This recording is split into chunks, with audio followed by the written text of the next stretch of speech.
प्रधानमंत्री हिंदू, देश का राष्ट्रपति हिंदू, देश का गृह मंत्री हिंदू, देश के शीर्ष नेता जितने भी हैं ये सभी हिंदू हैं। कहने का मतलब है पूरे देश पर जो भी शासन है वो हिंदुओं का है, फिर कैसे वो हिंदू खतरे में?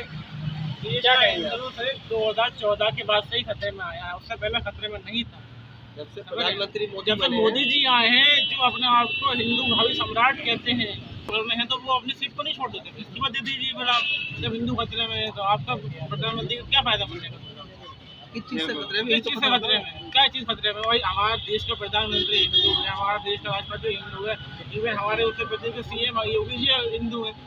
खतरा हो रही थी तो मोदी जी का फोटो रामजी से बड़ा लगा हुआ था वहाँ पर, गोली पकड़ के ले आ रहे गोली पकड़ ले जा रहे हैं। अब ये हालत हो गई है भगवान की। हैं। का दिन ईद का दिन है, मेरे पास में मुस्लिम भाई बैठे हुए हैं, मैं सीधा इनके विचार से आपको रूबरू कराता हूँ। क्या नाम है आपका? मोहम्मद आरिफ। आज ईद का दिन है, आपके लिए बहुत बहुत मुबारकबाद। आपको भी भाई।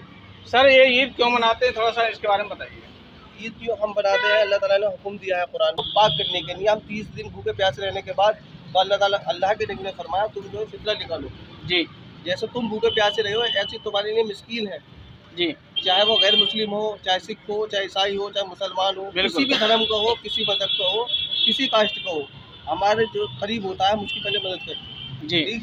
और इसी तरीके से हम खाते हैं, उसको अच्छे से अच्छा खिलाते हैं।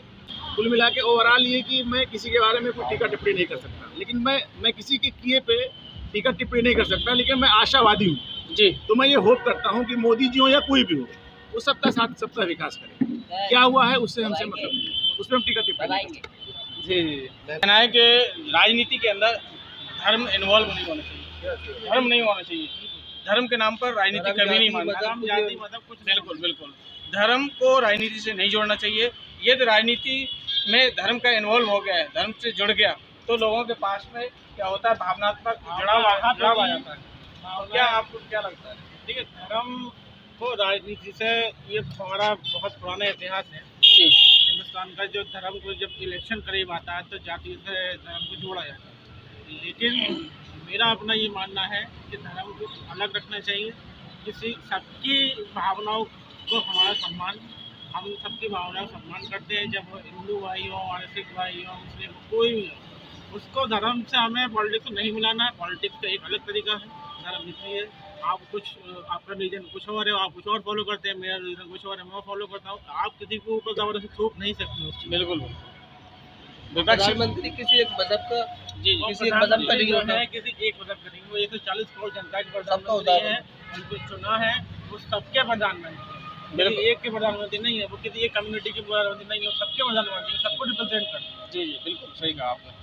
जैसा कि आपको पता है कि हमारे भाजपा सरकार में जितने भी वायदे किए गए, क्या ये धरातल पर उतर रहे हैं? जो भी वायदा किया गया था कि सबका साथ, सबका विकास, सबका विश्वास, क्या वास्तव में ऐसा हो रहा है कि सबका साथ, सबका विकास, सबको लेके चल रहे हैं? ऐसा लग रहा है आपको? देखिए, कुछ वादों में कहूँगा मोदी सरकार ने काम किया है, लेकिन हाँ सभी वादे जो हैं वो अभी जो है, जैसे उन्होंने कहा था हर साल 2 करोड़ रोजगार देंगे, बेरोजगारी पर लगाम लगेगी, महिला पर अत्याचार नहीं होगा, मणिपुर में देखिए अब क्या हो रहा है।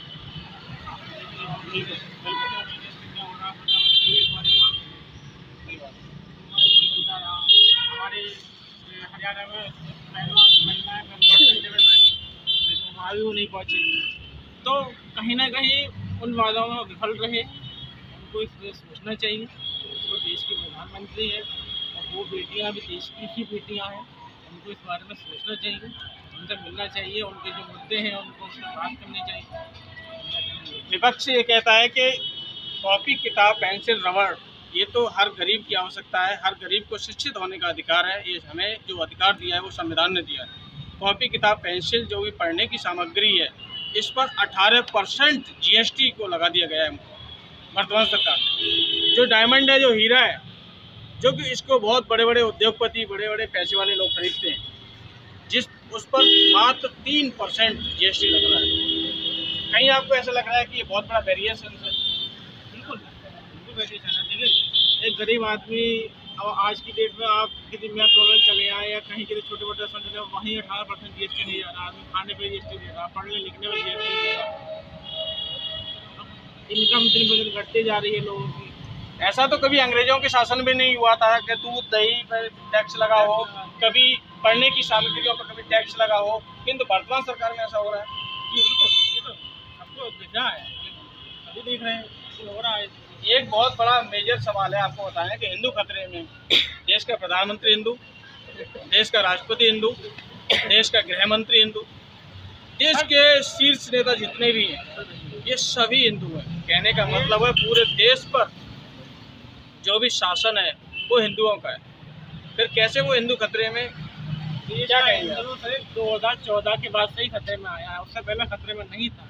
जब से प्रधानमंत्री जब से मोदी जी आए हैं, जो अपने आप को हिंदू भावी सम्राट कहते हैं, मैं हिंदुओं का बहुत बड़ा क्या कहते हैं उनका दुख पीड़ा जाने वाला हूँ। उनके आने के बाद हिंदू में है तो वो अपनी सीट को नहीं छोड़ देते। इस्तीफा दे दीजिए फिर आप, जब हिंदू खतरे में है तो आपका प्रधानमंत्री को क्या फायदा मिलेगा? किस चीज़ से खतरे में? किस चीज़ से खतरे में? क्या चीज़ खतरे में? भाई हमारा देश का प्रधानमंत्री हिंदू है, हमारा देश का राष्ट्रपति हिंदू है, इवन हमारे उत्तर प्रदेश के सीएम योगी जी हिंदू है। खतरा किससे है फिर? जैसे आपके मजहब में भगवान को अल्लाह ताला कहते हैं, इसी प्रकार से हिंदू धर्म में भी जैसे भगवान ईश्वर के नाम से आने जाते हैं सभी एक ही, किंतु नाम अलग है उनके।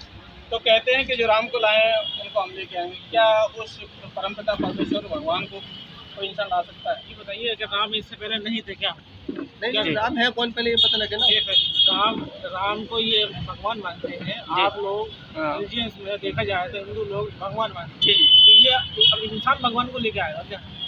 वही घरों में मूर्ति रखी है वो राम की। अब मैंने देखा जब प्राण प्रतिष्ठा हो रही थी तो मोदी जी का फोटो राम जी से बड़ा लगा हुआ था, वहाँ पर गोली पकड़ के ले आ रहे हैं। गोली पकड़ ले जा रहे हैं। अब ये हालत हो गई है भगवान की, आप खुद देख लीजिए। भगवान को आप ही पकड़ के लेके जा रहा है कि इंसान पकड़ के लेके जा रहा है? भगवान को आपने खुद राम जी की जो उनकी प्रतिष्ठा है, जो उनका मान सम्मान है, वो गिराया है ना। आपके हिसाब से क्या जो 10 साल हो गए मोदी जी के शासनकाल को, 10 साल में मुझे 5 काम ऐसे गिनवा दीजिए आपकी भारतीय नागरिक है, 5 काम गिनवा दीजिए जो विकास कार्य किए गए हों, जो जनता के हित में किए गए हों, जिससे जनता का लाभ हो रहा हो, जो उन योजनाओं का लाभ इस धरातल पर लोगों को मिल रहा हो, गरीबों को मिल रहा हो, ऐसी कोई 5 काम गिनवा दीजिए। मुझे तो अभी तक ऐसे कोई काम याद नहीं आ रहे हैं। अभी एक योजना आई थी आयुष्मान कार्ड, उसमें भी घोटाला हो गया। आयुष्मान कार्ड में वो कार्ड कहीं लेकर जाइए वो काम ही नहीं कर रहा है। एक ही नंबर पे 10-10 लाख लोग रजिस्ट्रेशन करा रहे हैं। आयुष्मान कार्ड में घोटाला चल रहा है, अच्छा खासा घोटाला। कोई नीति उनकी अभी तक मैंने 10 साल में ऐसी नहीं देखी जो बेरोजगारों के लिए वो मुद्दे पे बोले हो या वो बेरोजगारों के लिए काम किया हो। उन्होंने 2 करोड़ का वादा करके जनता के बीच में तो आ गए, लेकिन जाते नहीं जनता के बीच में। जब ही जाते हैं जब चुनाव आता है, दिल्ली में रैलियाँ हो रही हैं। बीजेपी के लोग बड़ा चढ़ के बोलते हैं कि हमने इतने 80 करोड़ लोगों को रोजगार दे रहे हैं। कह रहे हैं कि 80 करोड़ की जनता जो है वो हम लोग उनको पाल रहे हैं, उनको क्या दे रहे हैं? राशन दे रहे हैं। राशन का वो तो बहुत बड़ा मेजर। एक देश के लिए सबसे बड़ी शर्म की बात क्या होगी कि उसकी 80 करोड़ जनता राशन में बंदी है। आप खुद बताइए उससे बड़ी शर्म की बात क्या हो सकती है जिसकी देश के लिए 80 करोड़ जनता राशन पर डिपेंड करती है। सर बिल्कुल 5 किलो राशन पे आप उनको सेटिस्फाई नहीं, आप उनसे रोजगार नहीं मांगते। 5 किलो राशन पे आप उनसे पढ़ाई का अधिकार नहीं मांगते। उनसे आप उनसे ये नहीं कहते खाने पीने की चीजों पे जीएसटी नहीं रख सकते। कहीं मोदी जी कह रहे हैं कि हम आत्मनिर्भर बना रहे हैं। क्या आत्मनिर्भर नहीं बना रहे हैं, वो आलसी बना रहे हैं लोगों को मतलब सरकार की बना रहे हैं, आलसी बना रहे हैं, वो खराब कर रहे हैं बच्चों को पीछे। और सिलेंडर वाली बात है कि इसमें स्मृति ईरानी थी जो विपक्ष की सरकार रहा करती थी, उसमें स्मृति ईरानी 400 रुपये का सिलेंडर था तो 80 रुपये लेके घूमा करती थी, आज 1200-1100 रुपये तक पहुंच गया है। स्मृति ईरानी थी जब राहुल गांधी को बाहर करना होता है ना, वो तभी नजर आती है, इससे पहले नजर नहीं आती।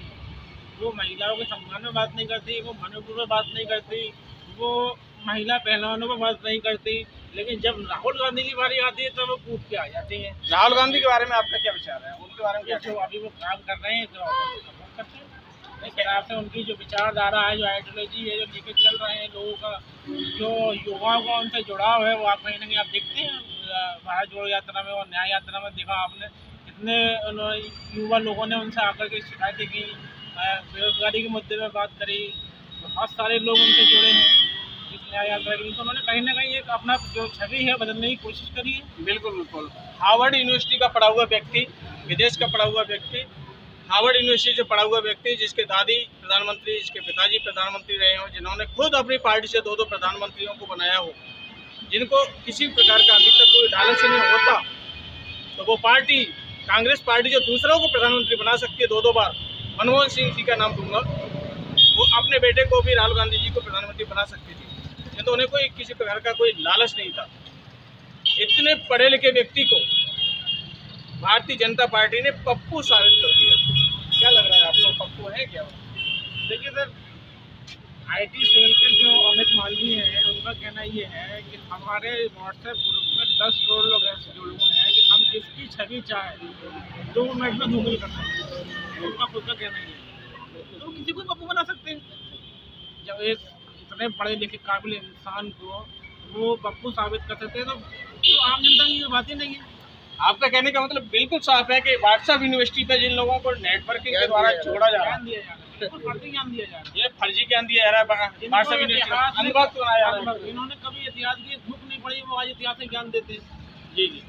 जिन्होंने कभी इतिहास नहीं पढ़ा वो बताते हैं कि इन्होंने ये फ्रीडम फाइटर, आजकल देखिए कैसी फिल्में आ रही हैं, प्रोपेगेंडा मूवी चला देंगे, क्या क्या कुछ नहीं हो रहा, सब कुछ हो रहा। धार्मिक उन्माद फैलाया जा रहा है ये उसके व्हाट्सएप यूनिवर्सिटी के माध्यम से हमारे हिंदुस्तान की पब्लिक को हमारी जो इंडिया की जो दुनिया में छवि बनी हुई है वो भूमि ये डेमोक्रेटिक कंट्री है सर, यहाँ सबको बोलने का अधिकार है और सबको बोलने का अधिकार छीन रहे हैं कहीं ना कहीं तक। एक जवान मूवी आई थी शाहरुख खान की, जिसमें एक बहुत ही ज़्यादा बेहतरीन देश के लिए सकारात्मक संदेश दिया है कि आप जब 5 रुपए का पेन खरीदने जाते हैं, उस 5 रुपए को पेन को 4 बार चला के देखते हैं, किंतु देश के 5 साल के लिए जिसको आप सत्ता में बैठा रहे हैं, जिसको सत्ता का को सौंप रहे हैं, उस राजनेता को क्यों नहीं पूछते कि आपको हमने पिछली बार वोट दिया था, सत्ता में पहुंचाया था, लेकिन आपने हमारे लिए क्या किया? क्या मानना है आपको? ये बहुत अच्छा मैसेज है, मैंने खुद जाके देखी थी मूवी और उसमें बहुत अच्छा जो बात है देश को संदेश दिए, बहुत अच्छा मूवी है और बहुत अच्छे उसमें मुद्दे उठाए हैं। हमें राजनेता को पूछना चाहिए कि तुमने पिछली बार वायदे किए थे पूरे क्यों नहीं किए? हमारे देश के हमारे बच्चों के लिए शिक्षा के क्या प्रबंध किए, चिकित्सा का क्या प्रबंध किया, यही मुद्दा क्या है। रोजगार का प्रबंध किया, ये पूछने का अधिकार है या नहीं? पब्लिक का यही मुद्दा है, यही चीज़ है। नेता 5 साल में एक बार वोट लेने आता है, उसके बाद 4 साल शक्ल नहीं दिखाता फिर। जी जी। तो वो जब ही आता है जब उसको दोबारा टिकट हो जाता है। जो जनता अपने वोट से एक गरीब झोंपड़ी में रहने वाले व्यक्ति को इतनी बड़ी ऊंचाई पर पहुंचा देती है, इतनी बड़ी सत्ता दे देती है कि वो गाड़ियों में चलते हैं, बड़े बड़े महलों में रहते हैं, बड़े बड़े फैसिलिटी को मेंटेन करते हैं, लेकिन क्या उस जनता को ये पूछने का राइट नहीं है, उसे अधिकार नहीं है कि तुमने पिछली बार जो वायदे किए थे उसको कितना पूरा किया, हमारे बच्चों की शिक्षा के लिए क्या किया, हमारे बच्चों के रोजगार के लिए क्या किया, क्या प्रबंध, क्या चिकित्सा का प्रबंध किया? हमने आपको वोट दिया, शक्ति दी, किंतु आपने बदले में क्या दिया? बिल्कुल सही बात। अब देश का तीसरा स्तंभ कहा जाता है, चौथा स्तंभ कहा जाता है। दिल्ली क्या हाल हो रहा है, आपस में दंगल चल रहा है, लड़ाई मारदार हो रही है, यहाँ से क्या कर दिया, क्या कुछ समझते ही बात। अब तो एक बिल और लेके आने वाले यूट्यूबर्स पर रोक लगाने वाले हैं, सोशल मीडिया पे वो हथियार भी छीनने वाले हैं। बिल्कुल सही कह रहा है। तो एक तरीके से तानाशाही वाली बात। मोदी मीडिया बहुत ही शब्द प्रचलित हो रहा है, क्या मानना है आपका? बिल्कुल मानना चाहिए। मोदी मीडिया क्या मतलब? मोदी मीडिया ये आप एक तरफ की बात करते हैं, दूसरी तरफ की बात ही नहीं करते। आपने ऐसा लगा के सुपारी खा ली हो अपोजिशन की, बात ही नहीं करने देते आप उनके बारे में। अभी सत्ता से 10 साल के अंदर सत्ता बैठी हुई है, जवाब मांगते हैं नेहरू से। नेहरू को मेरे 85 साल हो गए। आप आज की डेट में मोदी जी से सवाल करेंगे या नेहरू जी से सवाल करेंगे? आप बिल्कुल, जो सत्ता में होगा, जो पावर में होगा, उसी से बात करेंगे। अब तो हर बात नेहरू, कश्मीर की बात आती है तो नेहरू जिम्मेदार है, बेरोजगारी की बात आती है नेहरू जिम्मेदार है, कोई और दूसरी बात आती है नेहरू जिम्मेदार है। सबसे नेहरू जिम्मेदार है, मंडी की बात करेंगे। बिल्कुल सही बात है कि किसी भी राजनेता से आप बात करिए तो वो राजनेता अपनी सरकार की नीतियों की आलोचना नहीं करता। कोई भी राजनेता अपनी आलोचना नहीं करता, हर राजनेता का इस प्रकार का ट्रेंड चल गया है कि दूसरे पार्टियों के नेताओं से की आलोचना करना, दूसरी पार्टियों की आलोचना करना। यदि ये सभी राजनेता एक दूसरे राजनेताओं की आलोचना कर रहे हैं, एक दूसरी पार्टियों की आलोचना कर रहे हैं, तो कहाँ तक ये ऐसा लग रहा है कि कोई पार्टी सही है? आपको क्या लग रहा है, कोई पार्टी सही है कि आपस में एक दूसरे की आलोचना करते रहते हैं? देखिए, मैं किसी का सपोर्टर नहीं। 7 साल में देश के 15 साल हो गए इसको तो वहाँ पर। 14 प्रधानमंत्री पूरे भारतवर्ष को अंग्रेज बिल्कुल खाली करके चले गए थे। IIFT बनाई, एम्स बनाया, बंदरगाह बनाया, रेलवे स्टेशन बनाए, गांव-गांव में जाकर हॉस्पिटल बनाए, गांव-गांव में जा करके स्कूल बनाए। तब 14 प्रधानमंत्री 1947 से लेके 70 साल में 56 लाख करोड़ देश पर कर्जा कर पाए। अकेले प्रधानमंत्री मोदी जी ने 10 साल में 205 लाख करोड़ कर्जा कर दिया। हर भारत का नागरिक